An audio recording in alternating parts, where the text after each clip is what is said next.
Senator Kerry, thank you for coming and doing this for Air America on our big launch day. I just want to get right to it and ask you, looking back at the 2004 election, what regrets do you have?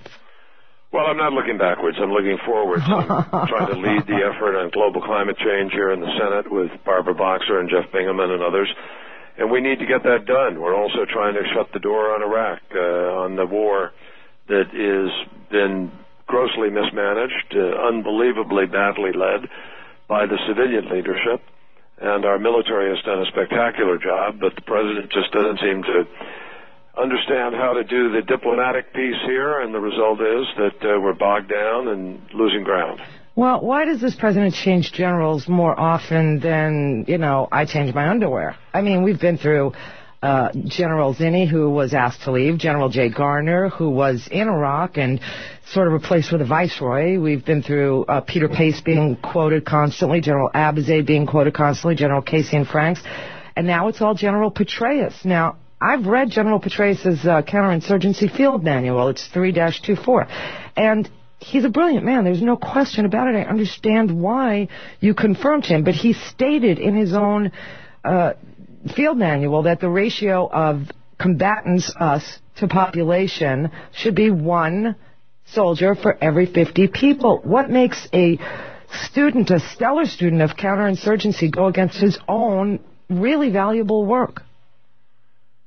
Well, I think he's in a hard place, obviously. He's caught between a rock and a hard place. He's been given a job, and he's not getting what he needs, obviously, and can't, because the country is not about to send those numbers of tens of thousands of additional troops necessary.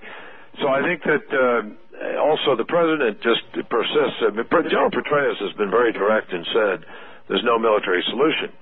So he's doing what he can do to try to provide some security, but you've got to have a resolution to the political issues. Well, whose voice is really absent from all of this, even though I saw him testify the other day, is Secretary of Defense Gates.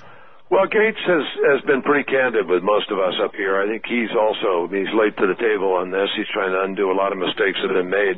The bottom line is this requires presidential leadership. It requires statesmanship and diplomacy. The only way to resolve this is to get a political settlement to whatever degree you can between the civil warring parties.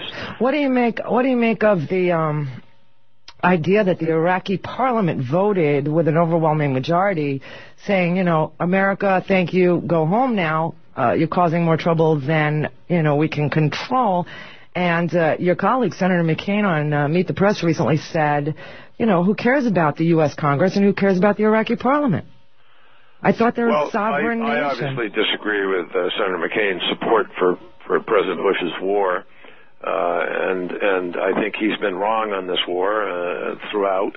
He was wrong in his assessment of President Bush's ability to fight the war on terror, and the fact is that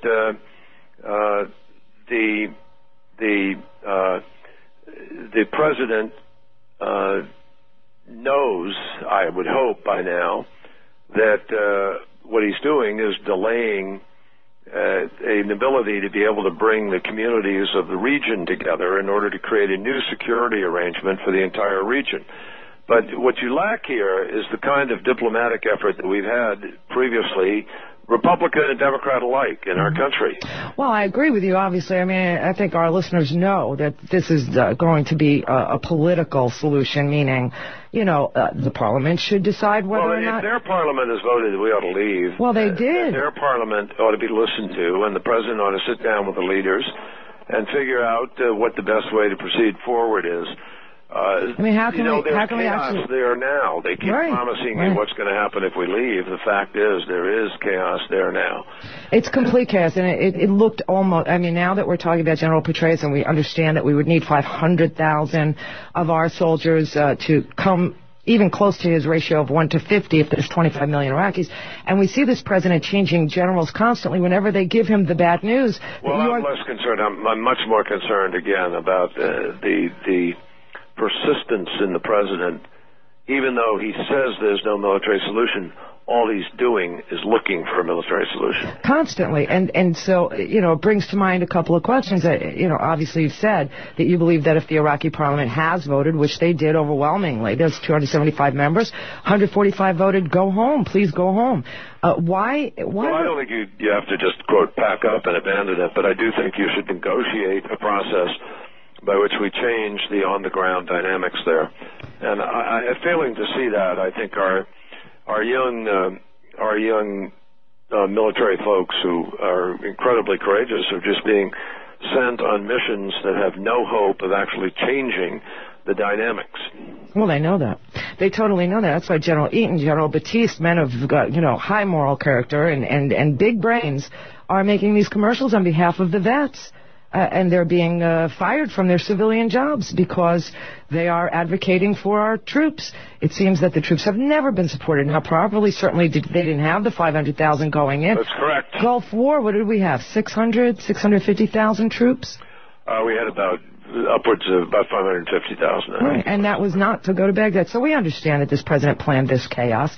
So I guess I want to know how you imagine things might change if the oil production sharing agreements pass the Iraqi parliament finally. I don't think that'll help, but it's not going to resolve the issue. The fundamental issue is this question of what the federal power is going to look like in Iraq and what the Shia-Sunni assurances are going to be vis-a-vis their ability to live together. Right now, you have a fundamental ethnic cleansing taking place. The Shia are going after the Sunni on a systematic basis. They remember what happened in 1990 when President Bush, pulled the rug out from under them, and the Sunni came back and killed them by the tens of thousands. Right. And they also remember history, all of history.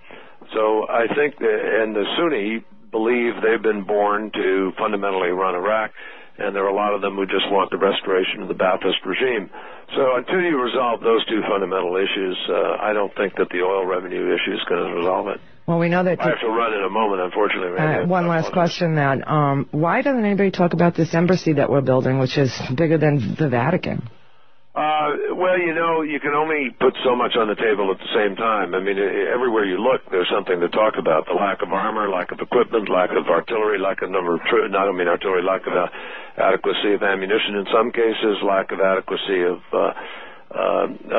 interpreter skills. I mean, you can run down a long list of things that we're lacking in this effort. And I think, parents across America are increasingly, whose kids are over there, increasingly upset by what they're learning from their kids.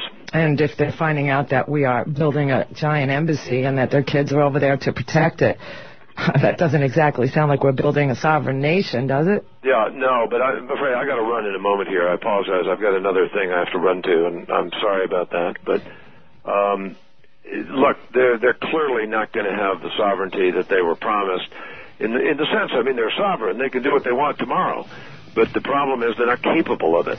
And they're not capable of it because they haven't resolved the fundamental differences between them, and that's where it is. Were you shocked to find out that we've only trained 6,000 Iraqi troops that can fight on their own? No, I'm not, because we've known that for some period of time now. But, Randy, I've got to run. I'm really sorry about that. Well, no, thank you very much for your time. I appreciate it. I'm really glad to be with you, and I do apologize. We're just running crunched here. Same here. Okay, thanks. Bye.